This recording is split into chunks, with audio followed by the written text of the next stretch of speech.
On November 13, 1974, 6 members of the same family were murdered in their beds. None of them woke up. None of them ran. None of them fought back. They were all found face down in the same positions, as if they had accepted their fate. The killer was 23-year-old Ronald DeFeo Jr., the eldest son. He later claimed the house made him do it. Just 13 months later, a new family moved in. They lasted 28 days. And what they experienced would become one of the most famous paranormal cases in history.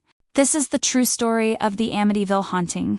In December 1975, George and Kathleen Lutz purchased the large Dutch colonial home at 112 Ocean Avenue in Amityville, New York. It was beautiful, waterfront property, spacious rooms, quiet neighborhood, and a dark history. They bought it for $80,000, a bargain. Even in 1975, because 6 people had been murdered inside. Despite this, they believed the danger was gone. They moved in with their 3 children, Daniel, Christopher, and Melissa. At first, everything seemed normal. But George began to notice something strange almost immediately. He felt cold.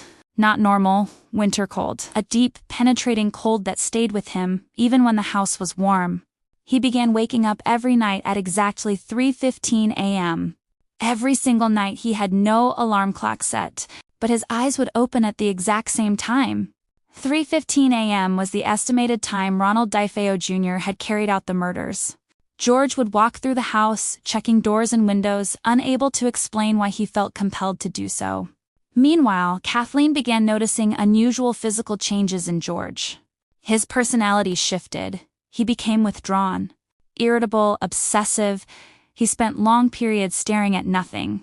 He also became fixated on the boathouse behind the property, repeatedly checking it even at freezing temperatures. Then came the blessing.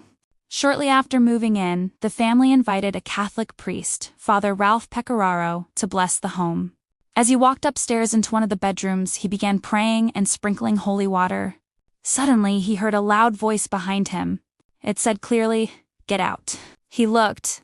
No one was there. The room was empty. He quickly finished the blessing and left the house. Later, he developed a fever and painful blisters on his hands.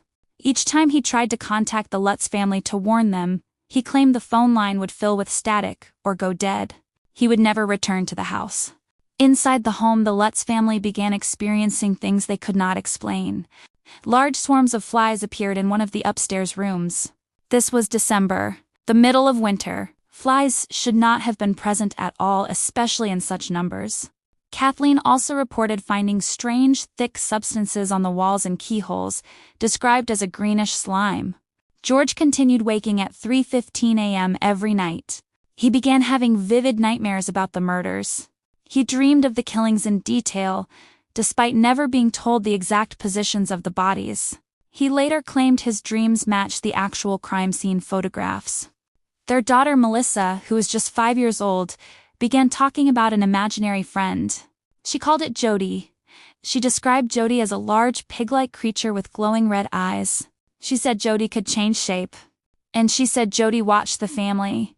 George and Kathleen initially believed it was just a child's imagination, until George claimed he saw it too. One night he looked outside and saw glowing red eyes staring at him from the darkness near the boathouse. He could not explain what he saw. The family also reported hearing unexplained sounds. Heavy footsteps, doors slamming, and noises that sounded like furniture being dragged across the floor. Yet, when they checked, nothing had moved. George became increasingly agitated. He stopped shaving. He lost weight. He began acting like a different person. Kathleen later said she barely recognized her husband during those 28 days. Then came the final night, January 14, 1976. George woke up again at 3:15 a.m., but this time felt different. He later said he felt an overwhelming sense of dread. The family reported hearing loud banging noises throughout the house. George said he felt compelled to move through the rooms, as if something was guiding him. Kathleen gathered the children. They were terrified. By morning, George and Kathleen made a decision. They could not stay another night. They packed their children into the car and left. They left behind furniture, clothes, possessions, everything. They never returned to live there again. They had lasted exactly 28 days. The story did not end there.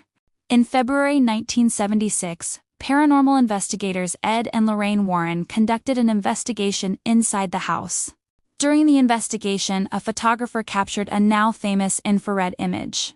The photograph appears to show a small boy standing in the hallway. His eyes appear bright white. No children were present at the time the photo was taken. Many believe the figure resembles John Matthew DeFeo, one of the murdered children. Skeptics later argued it may have been one of the investigators. To this day, the image remains unexplained. The Lutz family maintained their story for the rest of their lives. George and Kathleen never recanted their claims. However, controversy followed the case. Some investigators argued there was no physical evidence of paranormal activity. Others believed the family genuinely experienced something they could not explain. The house still stands today on Ocean Avenue. New families have lived there since. Most have reported no unusual activity. But the events of those 28 days in 1975 remains one of the most debated paranormal cases in history. 6 people were murdered in that house. And the next family fled in terror after less than a month. Whether it was psychological trauma, coincidence, or something that cannot be explained. The Amityville house became a permanent part of paranormal history. And the mystery remains unsolved.